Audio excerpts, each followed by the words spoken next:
Good morning. My name is Joe Hayes, and I'm a Senior Research Associate at the Public Policy Institute of California. Thank you very much for tuning in today for the first of 3 sessions of our virtual conference entitled Bridging California's Digital Divide, in which we'll explore the barriers to digital equity across California's diverse communities, and we'll examine possible solutions for narrowing that digital divide. In today's session, we will examine historic investments. That is to say, we're asking the question, what are the major federal and state resources available and aimed at expanding broadband access, improving affordability, and promoting digital literacy? As a reminder, PPIC is a public charity, does not take or support positions on any ballot measure or legislation, nor does it support, endorse, or oppose any political parties or candidates standing for public office. At the end of today's program, we've set aside some time to answer audience questions. We'll do our best to answer as many as time allows. So if you have a question for our panelists at that time, please send it along with your name and your organization to the email address on the screen. That is ppiceventquestions@gmail.com. At this time, I'd like to welcome my colleague Niu Gao, a senior fellow at PPIC, who will moderate today's panel discussion. Thank you, Joe. Good morning and good afternoon to all of the audience members who join us for today's panel. We have a very exciting program for you. But first, let me introduce and welcome our speakers for today. All of our panelists have a distinguished career dedicated to public service. You may find their bios on PPIC's website. So in the interest of time, I will just do a very brief introduction. Our first speaker is Christina Snider. She is the Secretary of Tribal Affairs at Governor Newsom's office. Our second speaker is Amy Tong. She is the Secretary of Government Operations and the California Government Operations Agency. Our third speaker is Sanford Williams. He's the Special Advisor to the Chairwoman and the Deputy Managing Director and the Federal Communications Commission, or the FCC. Welcome to all of our panelists. The theme of this conference is digital equity gaps. Loosely speaking, it means the gaps between those who have reliable access to the internet and those who don't.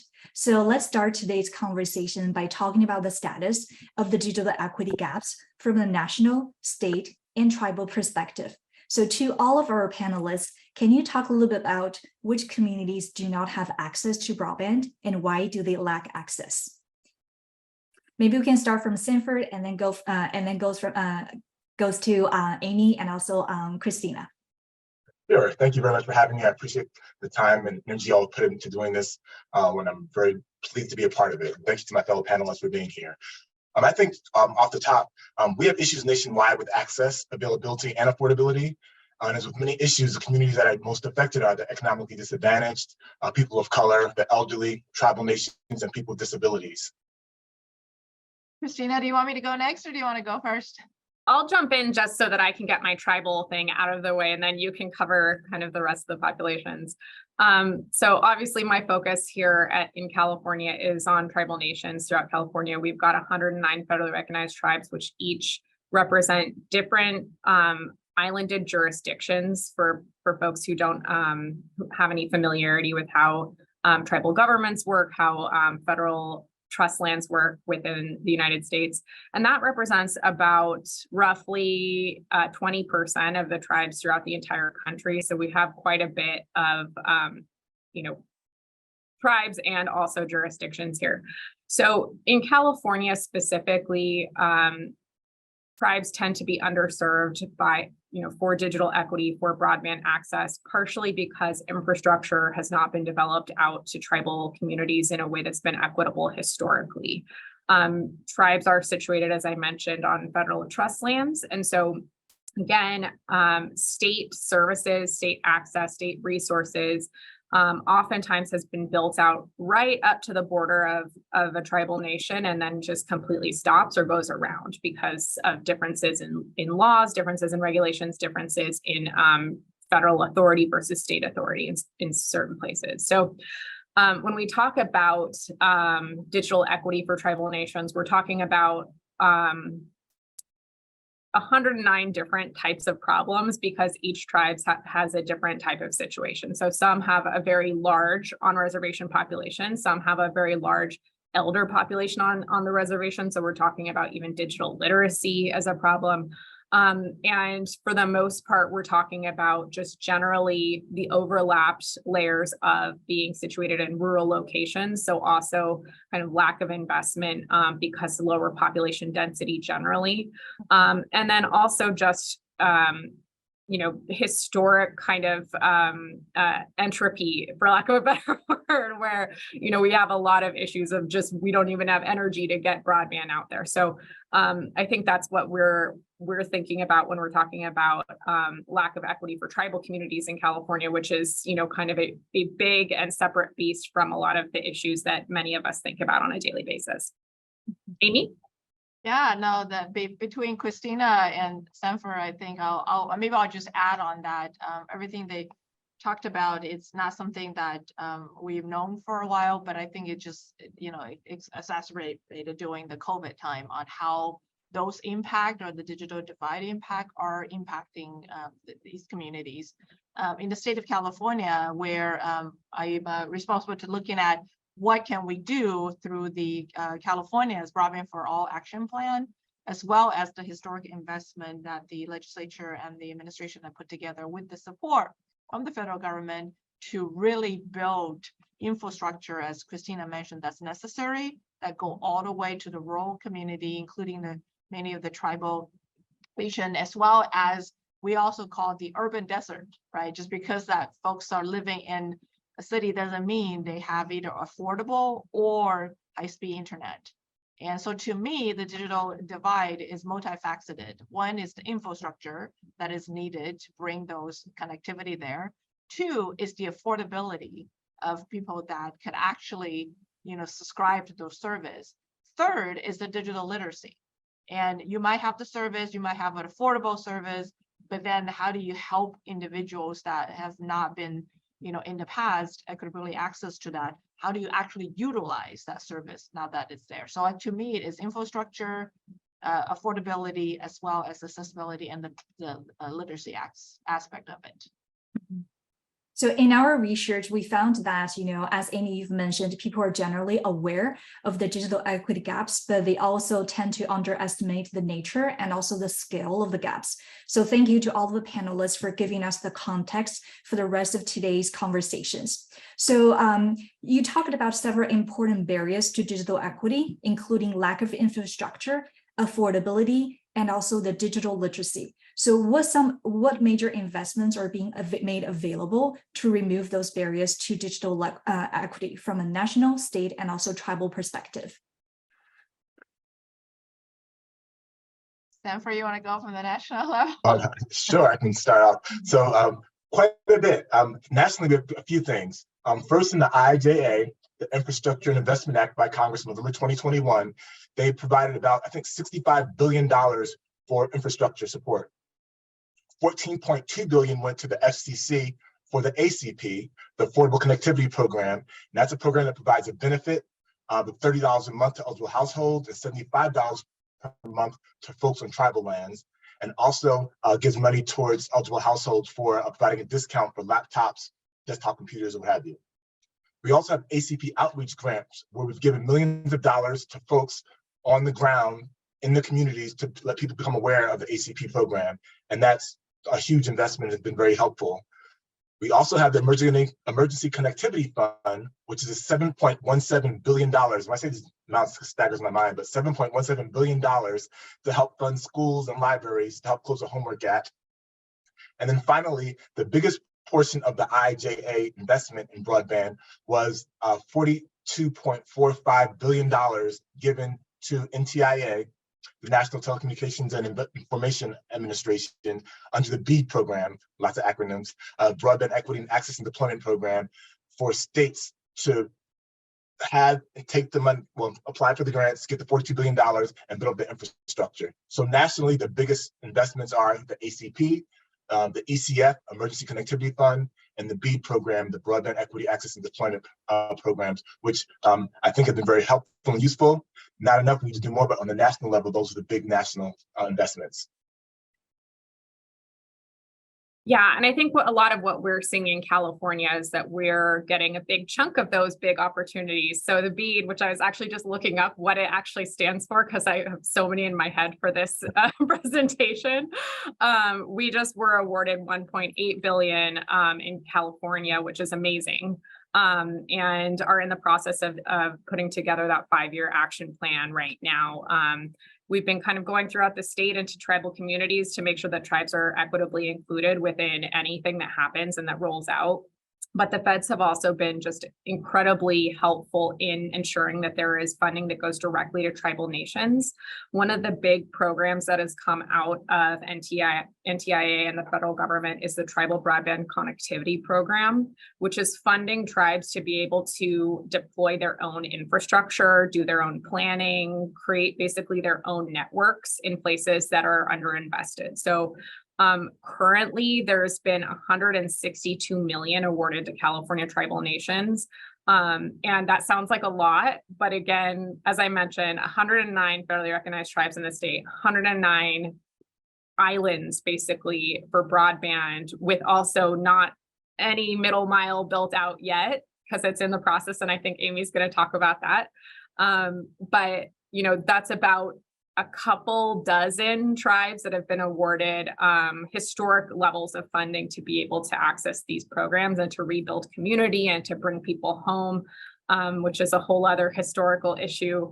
But amazing investments there. We also at the state have several set-asides for tribal programs, tribal technical assistance, and also just tribal outreach. In addition to some federal, some infrastructure dollars dedicated specifically for tribes. And part of how this came about was our Broadband for All executive order that the governor issued a few years ago. And that was basically an acknowledgement that, you know, we have a lot of issues here. COVID exacerbated everything. Especially in tribal communities, we're seeing high rates of elders, veterans, children who don't have access to telehealth, teleschool, like all of the things that we needed to maintain continuity of services throughout the pandemic, and that we are continuing to use, as you can see now, with these types of meetings.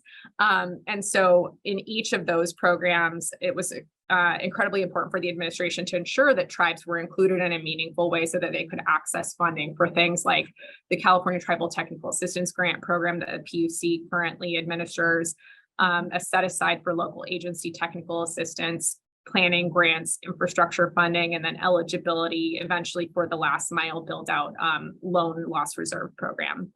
My last thing before I hand it over to Amy is CPUC did just announce a $30 million equity access grant program to engage tribes and CBOs, which includes public participation grants, equity engagement, and education grants to help build capacity to understand and engage in CPUC's processes, because a lot of the problem is also that we have a giant bureaucracy that makes it challenging to build here.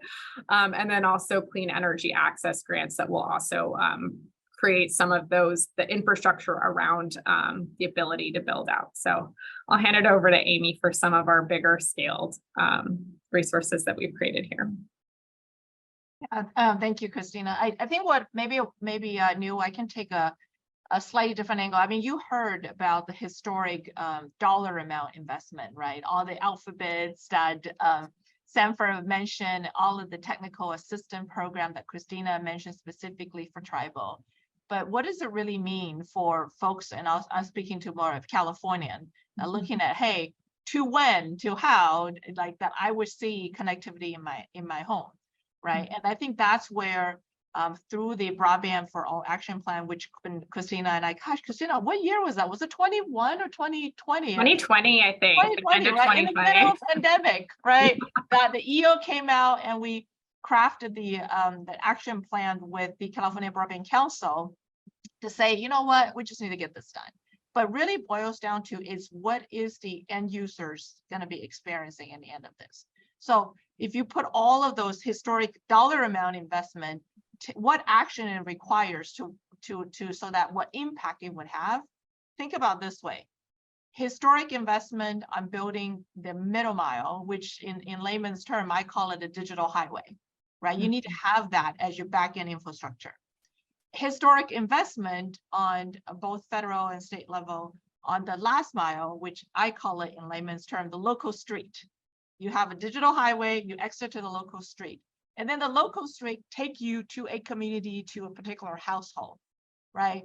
And so to kind of really simplify that, whether you are a consumer waiting for those connectivity come to you, or you are a local community or a tribal community that wants to apply for grants that, you know, can help you create or build or expand your local street, that has to be in coordination with where is the middle mile, or AKA the super digital highways being built. And that type of coordination is what California have literally just recently wrapped up a digital equity plan workshop that it was 20 plus seminars and workshop in the various communities throughout California. We have engaged over 50,000 Californians and residents. This is like literally residents that come out and just kind of hear what this means, along with their local representatives, so that the coordination between when the grants can be applied from local or tribal to coincide to what is this digital highway infrastructure being built, and the timing and when you need to get those money or those grant money come to you. It's a combination of art and science, right? So that's the whole bucket on the recipient side. California being California, the innovation and the technology side of it, it's also just, you know, phenomenal. And that, you know, I can't necessarily put a dollar amount on it, but we have heard from so many folks from the industry that coming to us to say, hey, I can try this, I can try that, I can help you with ideas and how can, you know, reduce the construction costs, or I can give you an idea how we can make our connectivity range longer. And those are the investment in my mind, not a dollar amount associated to it, but the level of engagement and the investment from, you know, achieving an outcome that we're just so thrilled from, you know, from the type of interest and engagement that we have. So I'll end on that in terms of, you know, both the dollar amount as well as the level of engagement that we have seen is just phenomenal. Great. I also learned some new terms about digital highways and also local streets. So now let's zoom in and talk about some of the unique challenges facing urban, rural, and also tribal communities. So I know all of our panelists talked about some of the major programs, and we all know that lack of infrastructure is a major barrier, especially for tribal communities and also for residents living in rural areas. So given all of those historical investments, how can local communities and also providers leverage those historic investments to expand broadband infrastructures? I guess I'll take that one. I think a big piece is leveraging all of the resources that are available for planning, so that when the middle mile is built out, that we can really take advantage of those last mile dollars and make sure that we're doing it in a coordinated way. As I have mentioned multiple times already within like the 15 minutes we've been on, tribes have their own jurisdictions, they have their own laws, they have their own ways of operating and doing things. And so it's really in everyone's best interest to work well with tribes who tend to be in rural areas and can be another government resource in a place that is under-resourced, to bring in those critical federal dollars, those critical planning dollars, and think about where can we have, you know, community hubs, where can we best invest these dollars and this infrastructure to make sure that the entire community is benefiting. So I think like the early planning, the early technical assistance, and then the early training up of those types of jobs in areas that are, you know, historically underfunded, where there might be dips in the economy, I think are super important. Another piece I think is really thinking about how to help rural and tribal communities really build up the capacity to be able to take on a lot of this development, not just in workforce development, but also in terms of, we've got a lot of communities doing a lot of infrastructure and a lot of building, and all of that starts kind of pooling in places. And so I think making sure that we're ensuring that like quality contracting, quality resources, and all of the things that we need to be able to build equitably are not, again, pooling in the places that tend to outstrip the rest of the country, outstrip the rest of the state. So I think that's my thoughts off the top of my head, but welcome the thoughts of my co-panelists as well. Amy and Sanford, anything to add? Sanford, do you want to go first? I can. I was just going to add that I hope the large amount of BEAD funding, which is a huge amount of money, helps. But no matter how much money we have, and you alluded to this very well, we need folks locally who can implement it. So we throw a pot of money at a problem, and folks on the ground can't implement it, then it's a waste. So we need folks like you all. I can come from the FCC and say, here's a bunch of money, but you all will be doing the hard work. Yeah, maybe just to kind of wrap up, and follow on to what Christina said. That's why that community engagement, I can't express how important that is, and we were just so thrilled to have such a high participation. But I think it's also fair to say that it's not one and done thing, right? We're not talking about building this infrastructure overnight, even though we're all trying to do everything we can to expedite it because it's a necessity at this day and age. But as data become better to identify where the unserved or underserved as people's needs or options become more available, we wanted that continued engagement be the norm. Again, it's not like, oh, I'm just going to come in and give our needs and then nothing happens. And it goes both sides, from all of us are charged to implement this, our commitment to the communities that we're going to be ultra transparent and the good, bad, and ugly. But for the community, for the industry, I also wanted to encourage a continued engagement as options becomes available or ideas becomes available on how do we solve this problem together. I think it's what I want to add on top of everybody else already said. Great. We're hearing planning, capacity, community engagement, and also commitments are key. So one of the challenges I think some of our panelists have just alluded to, one of the challenges of using those historical investments is the lack of reliable and accurate data. So far, we all know that broadband data collection is based on the census block.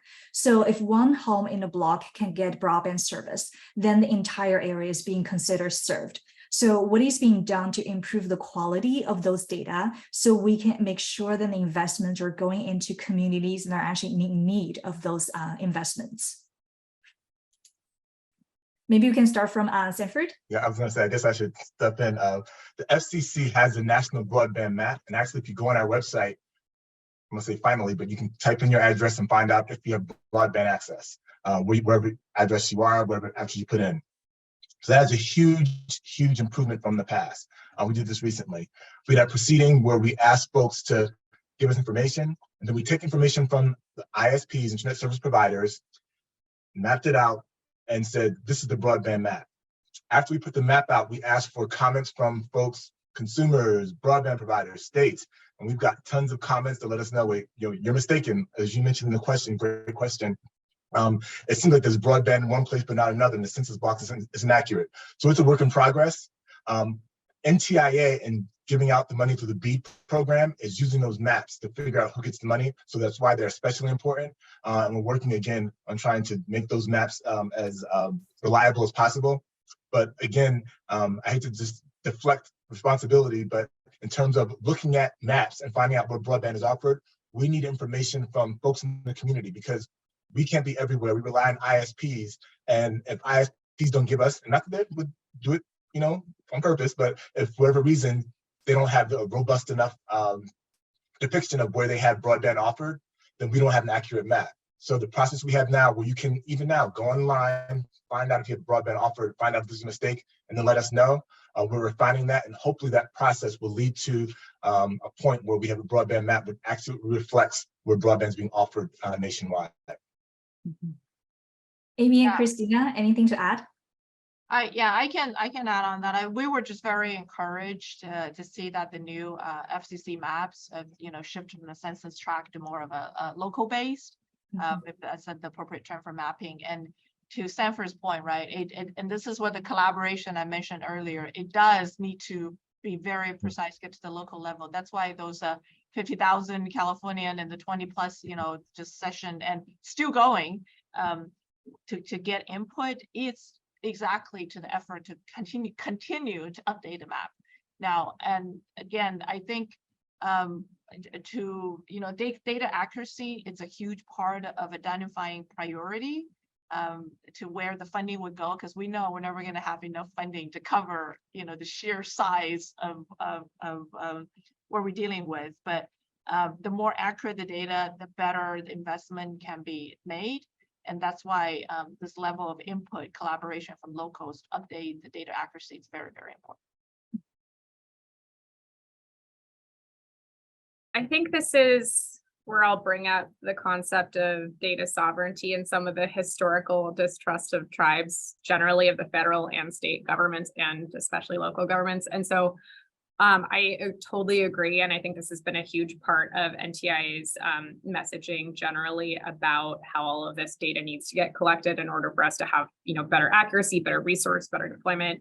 But also kind of one of the barriers to getting better data from tribal communities is both historically the data hasn't been collected well, and then historically it's also been misused or just not kept well. And so I think, tribes, especially in tribal citizens, we deal with this every time the census comes around, but getting, good, accurate data and having tribes feel comfortable sharing that is always a huge barrier. And so I think a lot of what we're trying to do, especially with this community engagement, is build up that level of trust, build up that level of capacity and understanding about, the value of this and what it can be used for and how it can benefit tribal communities. And honestly, hopefully we make good on that from the tribal or from the federal and state level, just because there has been a lot of very recent problems too with just being able to maintain that trust, maintain the integrity of that data. So again, though, I think it is up to, if tribes want to come along, we need to be able to have that accurate data so that tribes can be best served and so that we can fill those equity gaps to the best extent possible. Mm-hmm. So now let's switch gears a little bit and tackle another barrier to digital equity, and that is affordability. So the Federal Affordable Connectivity Program, or the ACP, provides $30 per month to eligible households and $75 per month to households living on tribal lands. So far in California, about 40% of eligible households enrolled in the program. So can you talk about what are some of the main challenges that might hinder an eligible household from participating? And more importantly, what can we all do, meaning policymakers as well as practitioners can do to fully realize the potential of this program? I guess since it's our program, I'll start. I'll say Amy and Christina hit the nail on the head when they mentioned community engagement. And to take it even further, one thing we found at the federal government level is that folks, they listen to us, yeah, whatever, but they trust people they know. And a lot of folks don't trust the federal government, but they do trust people in their neighborhoods, people who are in their religious organizations, people who they know, who they see every day.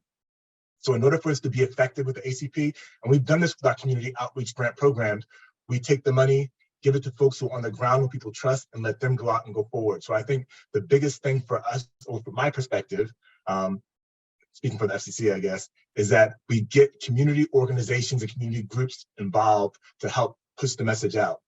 And also we need more education. I mean, as much as we try, as much as folks try, there are lots of folks who are not receiving the message. I get a daily report in my role over the ACP on the number of enrollments we have. We're over 19 million, which simultaneously warms my heart and breaks my heart, because it warms my heart that we affect so many people, but it breaks my heart that there's so many more we have left to reach. But to answer your question, in order to get the word out there, we need more education and more folks on the ground to help spread the message. And folks are doing that, and we have to just keep plugging away. Yeah, thank you, Sanford, for, talking about it, that continue to reiterate the need of working with the community-based organizations. I'm happy to say that my understanding recently, 15 California-based state and local entity received almost $6 million in ACP outreach grant to support this level of, raising awareness, signing up people who is eligible for that. And California, I think in general, is I don't know if it's still true, but last I heard was leading the nation in terms of enrolled 2.3 million people, but we still have ways to go. We still have ways to go. And, with the boost to have the outreach and education effort through the community-based organization is going to help a lot. But I understand there's also another barrier that we're actively working on to see if there's a way to collaborate more with the federal government, is once people enrolled or sending their application, the verification process is still taking a bit of time. And that's where, we're trying to be creative to say, hey, if can we work closer with, for example, maybe if the kids already receiving free lunch program at school, maybe those families should just be eligible, or people that are receiving CalFresh, maybe folks, family like that could just, automatically somehow or expedite the verification process. So those are the things that both from policy and procedural aspect we'll continue to work through. But it's a great program. We need to get our numbers up. Mhm. And I would say in California, tribal uptake is probably less because it's not like anywhere in the United States. And so the program seems almost uniquely kind of designed for places that have larger on-reservation populations. We have in California, as I said, 109 federally recognized tribes, all tribal lands, but some of those tribal lands are like 5 acres and there's no housing and it's not actually buildable and people can't live there. And tribes are trying to remediate that and create more communities and bring people home. But the reality is that, for most communities, there's not giant on-reservation populations. And so an incentive like this amazing $75 a month is really not going to get far in tribal communities where the majority of populations live off reservation. California is also super expensive. So $30 a month off reservation is not necessarily going to make a dent when you have 4 people trying to do Zoom and school and play their video games and whatever they're doing that, people do in life now. And so I think, it's kind of a one-size-fits-all approach to something that doesn't totally fit for tribal communities in California. So, I think from my perspective, uptake for tribes is going to require the feds to be a little bit more creative in how the tribal piece is applied for households in California, just because of those realities. And then I would also say that tribes tend to take care of their people. So, to the extent that programs can be bundled so that tribes can help with those costs to the extent that they can. I'm not saying tribes should pay for things, but I'm saying if they wanted to do something that was reservation wide and be able to take advantage of the program, it's a lot more of a hassle for individual households to apply for something that they could just be kind of, bundling and then dealing with from their government perspective. But on the upside, I will say that something that we heard out of our listening sessions throughout the state over the last month was that tribes, a lot of them just don't even know about the program and they would love to take advantage of it or get the word out to their tribal members.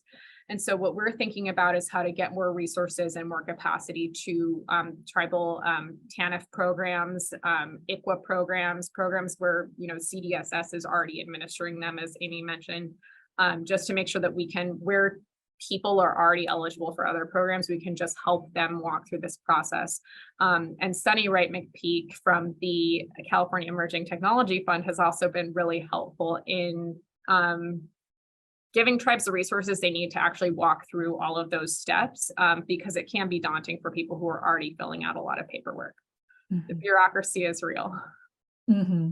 Yeah, I'm hearing from our panelists that we need to find trusted messengers, leverage community-based organizations to engage with the community, streamline the verification process, raise awareness, and also address the unique needs of tribal communities are going to be key to fully leverage the potential of this of the ACP program. So now let's move on to the third barrier to digital equity, which is digital literacy. We all know that sometimes providing a device internet connectivity is just not going to be enough to truly enable everyone to use those technology and also resources, because a lot of people might need training, resources, or technical support to do so. So what major investments are being made available to help communities improve digital literacy skills? I guess I'll start and then I'll go reverse order, since this is something that is very much near and dear to my heart. You know, I always said that it's not a complete package just to get people connected. You got to help them to actually utilize the service that comes with it. And the digital, like, first of all, I mean, there are programs. There are several state agencies like, you know, CPUC and a library, Department of Aging, you know, for our elders that are out there that have established a digital literacy and skill grants or training program. But I think much more can be done, and that is actually one of the main focus with this state digital equity plan that is in the process of being creating after the listening tour that I mentioned earlier. We envisioned you know, there's more capacity, more mechanism, that's more than, you know, funding. Funding obviously is going to go a long way, but how do you be very intentional to provide the necessary skill, service, equipment to those that could use it, and entice that type of training, you know, like the word of mouth, right? Like if your neighbor needs it, let's get somebody out, like talking on the trusted messenger side. It's really just take this whole, you know, mystery of, or somehow an expectation is, hey, if you got internet access, somehow you just know how to do everything on the internet. No, that's not true. And we also want to take the stigma, if there's any, that oh, you don't already know that, like, you know, everybody else knows how to do things on internet. Well, like, no, this is part of the equity lens we're looking through to help those that do not have access to those now, to provide them the training and the support to make this happen. So I think that's the intentionality that we're going to build in our digital equity plan. And then a lot of the funding that's going directly to tribes, they're using that to help address digital literacy within their communities, which I think is always, you know, from our perspective, tribes leading the way for their own communities is always what we'd like to support and what we'd like to see the federal government to support. And I think we're all on the same page there. And so they're building out some of, you know, how they best reach their community members. Some tribes have actual, you know, on reservation education centers where people will go for learning. Some have elders programs. Some know that, you know, the elders aren't going to talk to anybody except their kids. So they need to figure out how to deploy and get the message out, similar to census and similar to other, to COVID when we were doing messaging on that. But there's also several resources that have been kind of seeded throughout California that are still kind of in early stages, or some are not early stages, but they're still regionally located. So we have, you know, tribal digital villages down in Southern California where different tribes are working together to figure out how to, you know, bridge that gap and how to create digital literacy and how to bring that to their communities. And then there's also a program called the Tribal Broadband Boot Camp that is going out to different communities throughout the country and helping those communities figure out what their needs are, what they might be thinking about, how to poll their own members about like where they're at and what they want to be using or how they want to be engaging with the rest of the community. And so, you know, things like that, I think we could see more of, we want to see more of, and we want to see those kind of reverse engineer the community that they want. And then we can help them build out, you know, the literacy, the broadband, the infrastructure, and the technical expertise to be able to sustain that. Yeah, and I'll finish it up. Great answers. Something I didn't mention, which I realized I probably should have, even though I work at the FCC in Washington, D.C., as you can tell by the UCLA campus behind me, I actually live in Southern California. So I live in Southern California and work remotely and do a lot of work here, which is great. But for the literacy piece, nationally, at the FCC, we have something called the CEDC, which is an advisory committee, the Communications, Equity, and Diversity Council, which is working on digital literacy and digital equity issues. On the ground, there's tons of folks we work with who do great work. Everyone on is a national organization that's in California and all over the country. doing work. Microsoft has an incredible digital equity dashboard, which is very helpful. And here in LA, where I am, the LA Library has a phenomenal program called Tech to Go, where they provide internet access to families. So there are lots of things that folks are doing locally. And as Amy and Christina mentioned, I think that's where the literacy is going to occur and happen. And there are lots of people doing lots of great things, digital navigators to help. So literacy is an often forgotten piece, so great question. And we definitely need to work on that in order to make sure that everyone has full access. Mhm. Just a reminder to our audience, we are going to begin audience Q&A in just a few minutes.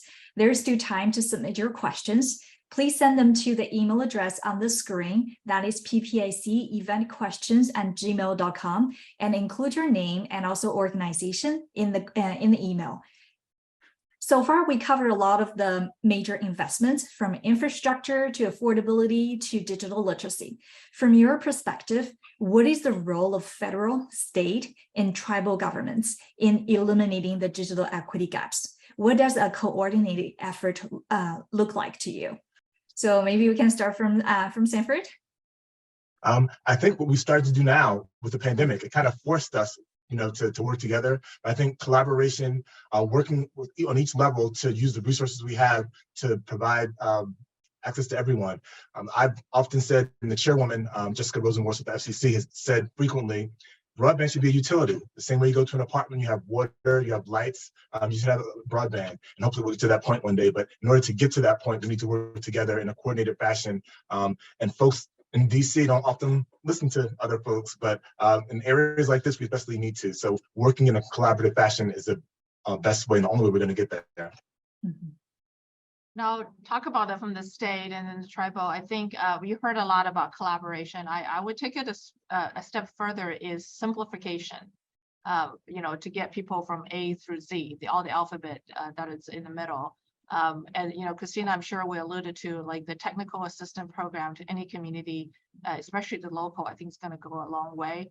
I mean, heck, just hearing, where are these grant, and that application process, the timing and everything. If there's a way, that's my dream, that we come together with federal, state, local, tribal, and all that to say, how do we have like a 5 steps, to get you connected from beginning to end, like that level of simplification. I think it's going to be very, very helpful. So I'll speak from the tribal perspective. And I think that, like, from a high level, the federal government has this amazing carrot, which is a lot of money that it can invest in the ways that it prioritizes. And that kind of shows where its policy ideals are, and it can drive initiatives at the state level, and it can drive initiatives at the tribal level in a way that's cohesive and forces collaboration.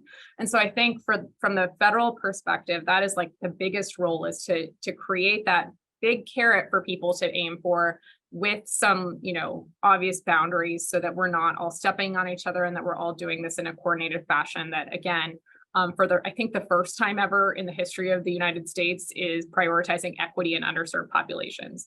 So I think that's kind of like, it's both the piggy bank, but also it's, making sure that everybody's playing fair. So the referee too. I think from the state perspective, the state, localism is determinative. So, understanding the unique needs of California, we have one of the most unique and challenging topographies in the entire United States. We have a ton of mountains. We have a ton of just like everything that could get in the way of access. We have a giant swath of land, and we have a population that's kind of spread out everywhere. We also have a lot of weather. So just thinking about all of the unique challenges and how everybody, from the person who's living on the river on the Klamath and only has a diesel generator, to the person who's living in downtown LA, how are all of those people going to get onto the same Zoom and be able to access information and resources in the same way? And then I think, and again, can also bring that kind of lens of like, how are we prioritizing our funding? How are we doing that? And I think from the state perspective, we can also bring in both that technical assistance, but also we know who are good contractors. We know who does good work. We license people. And so also creating that set of rules so that, the small guys, the rural counties, the tribal communities can all engage in the same market for the first time for many of them, and trust that the people that they're working with are going to be solid, are going to do the work, and are not going to, leave something half finished because something shiny came along. So I think both the state and the feds have a really good role in providing that external capacity and foundation and resources. And then the tribes really need to be driving the conversation for their own communities. So what is your unique needs? What's your unique history? What's your unique infrastructure challenges? So that the state and the feds can really tailor those resources in a way that meets your unique community. And, just thinking about what does your next 10 and 20 years look like from the tribal perspective, because I don't think anybody has ever asked tribes that. And this is the first time in history that they really get to think about how they engage in the state, federal, and global market in a way that they've never been able to. So thinking about, where do you see yourself in the next iteration of your tribal community and your exercise of sovereignty, I think is the role of the tribes. Mm-hmm. That's a really set up for tomorrow's program, where we'll have some local leaders from various parts of California to talk about their innovations to bridge the digital divide. So now let's end today's panel conversation with a call for actions from each of you. So to all of our panelists, what would you like the audience to do or to know in order to achieve digital equity? Maybe we'll start from Sanford and then go to Amy, and then conclude with Christina. Sounds good. So I was going to put together a real list of bullet points, but instead I gave a speech about 2 weeks ago where I said the following, and I'll just repeat what I said. I said in that speech, I recently read again Why We Can't Wait by Dr. Martin Luther King Jr. One of the quotes he had, and I'm going to give a synopsis, says, "Perhaps it is easy for those who have never felt the stinging darts of segregation to say, wait. When you are forever fighting a degenerating sense of nobodiness, then you will understand why we find it difficult to wait. There comes a time when the cup of endurance runs over and men and women are no longer willing to be plunged into the abyss of despair." The folks I talked to about digital equity, a lot of them who don't have access, they kind of feel like they're in despair because you have to have access today and we can't afford to leave them behind. And then the last thing I ended with was, there's a C.S. Lewis quote that says, "You can't go back and change the beginning, but you can start where you are and change the ending." Hopefully today, those folks who are gathered here and others can work together to change the ending. Mm-hmm. I don't know how to follow that. That was beautiful. Maybe I think for me, the call to action is first recognizing doing this it's a humongous challenge that we have to overcome. And it's solving, decades-long challenges, but with the sense of urgency is really, I want really people to feel comfortable to be uncomfortable in pushing the limits. And it takes all of us. It takes the community to engage. It takes our industry to be open-minded. It takes our contractor, as Christina mentioned, that may be doing this before and bringing the new partners that they can bring. So there's more, folks who can not only build, but maintain, right? This is not, again, build, or there's going to be a lot of ongoing work.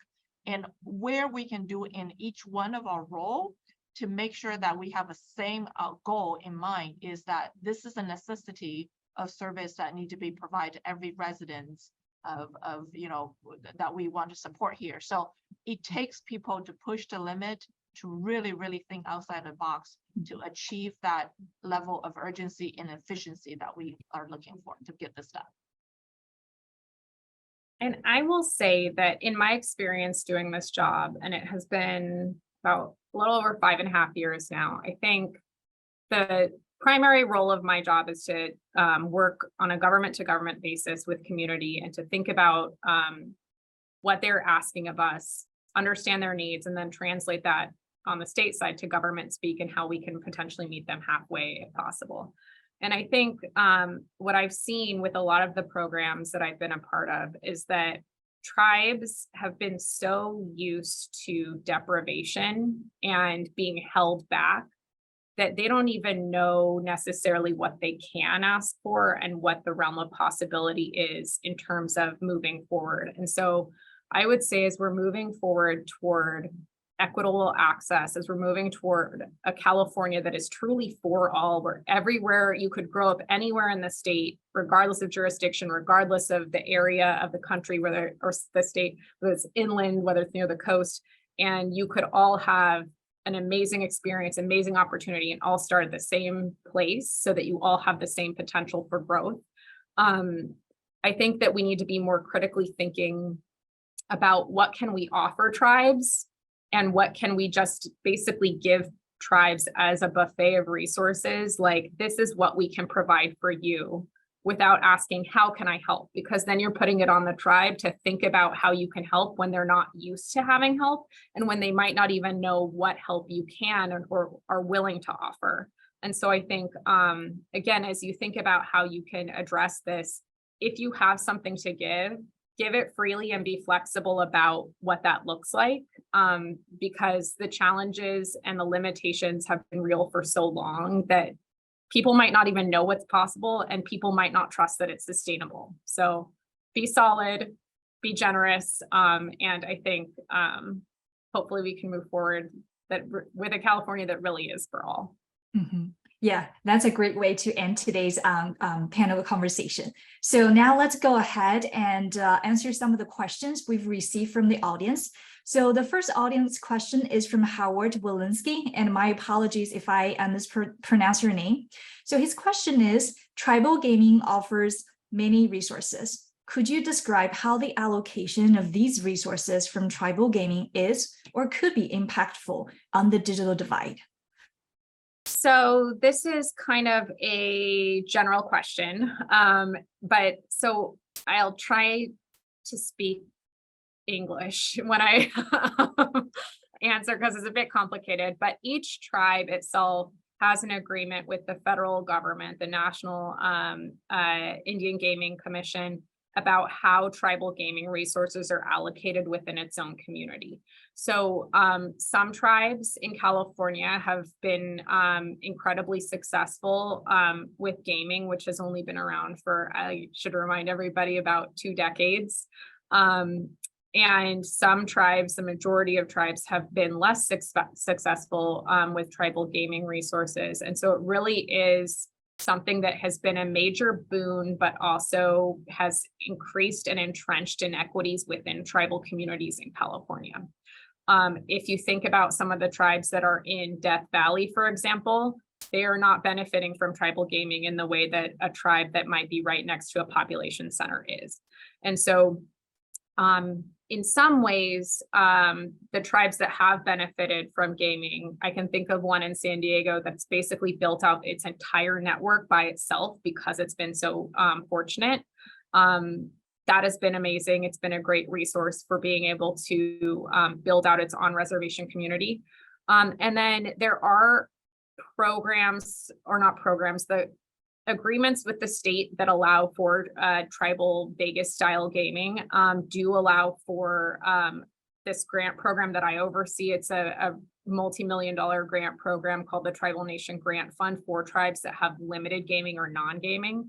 And several of those tribes have applied for funds to be able to build up their capacity to build broadband, to build out infrastructure, to create, kind of the foundations for building out a lot of these other programs. So one example out of that program, we have about 65 tribes who are eligible for and are awarded from that program, is that they just created, it's a panel of tribal leaders, created a capacity building grant, which is up to $500,000, which can be used upfront or over 3 years to basically just, you can hire a grant writer, you can hire someone who can think about, how to build out broadband and infrastructure. So again, we defer to tribes on how they want to do any of that, but it's kind of a mixed bag there, and equity is not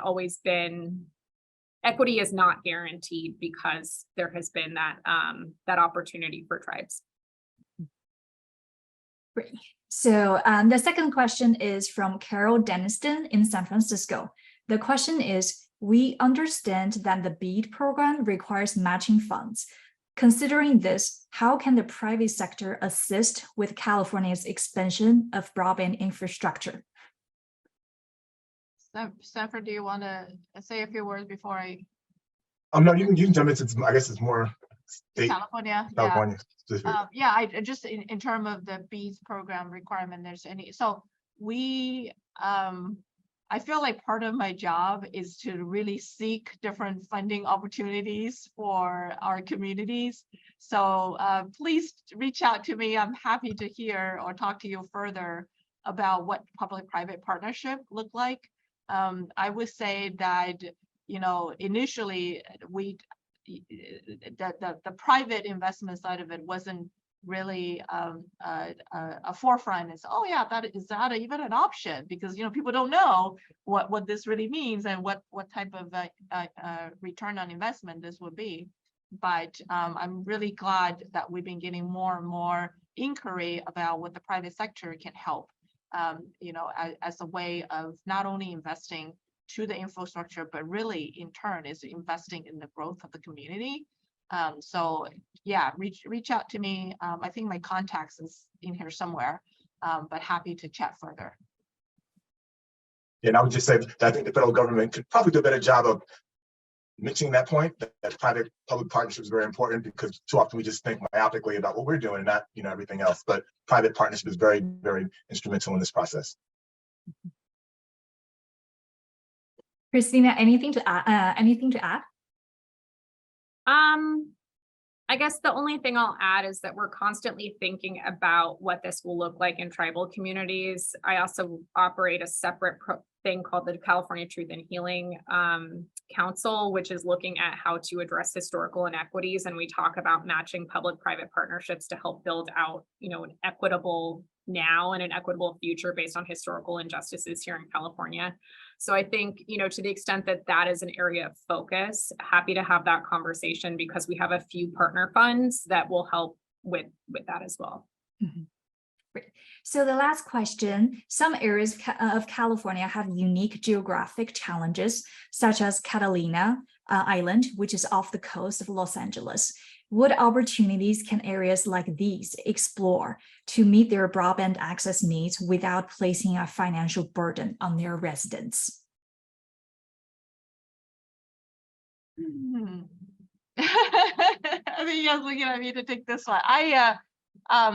So similar to how the FCC map is going through this iteration of data collection to reflect where the unserved or underserved. Similarly, with CPUC, there's this constant input of, you know, showing California where the area that needs the most attention, right? And I think I'm hoping was it Brian, that there has been input into the establishment of those maps, and then because that map have also contributed to where the lines were drawn for the middle mile infrastructure, the super digital highway. But then from there, you know, aside from the middle mile, what else needs to be expended at the local level as the local mile is really a map that I believe CPUCs continue to seek input. So I would definitely look there to make sure that information are being provided so that it's reflective of, you know, what your challenges are. I just saw that we have another question come in, so we do have 2 minutes left. So Sanford and Christina, if you don't mind, let's just jump into the next question. So the next question is, since access to power goes hand in hand with access to devices, reliable internet, and digital literacy, what opportunities are there to connect programs that incentivize installing solar panels with other programs that further digital access? Am I taking this one? Sure. By the way, these are excellent questions, and I'm really loving, you know, the fact that, you know, people are seeing that when we're talking about internet broadband access, it's an ecosystem, right? Similar to when we talk about digital literacy, you can't just say, oh, here's your internet connectivity, like then what? And yes, the power, the reliability of the internet service, and even when we did designing the middle mile, the last mile, that there's redundancy, you know, all of that needs to be built in. Power is definitely an important aspect of it. And I know this is something that we also heard from a lot of the input we received from the tribal land that we visited, that the power is a huge challenge. Are there any incentive program? I probably not the best one to speak to that at the moment, but I do know that the power does go hand in hand, and has been a lot of conversation on that, mainly through CPUC. Again, a great entity to continue to engage to provide input there. I don't know if Christina or Sanford have anything else like to add. Good job. I do want to go back to the last question real quick.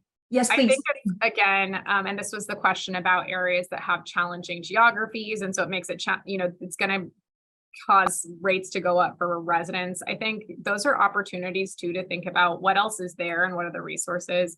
Catalina itself, I believe, does have a few different NGOs and scientific operations going on the island, and so like thinking about rural locations, similar issue where you have libraries, you have schools, you have a lot of community assets that could be leveraging this funding in different ways so that it's not totally at the burden of the people who are living there to pay higher rates.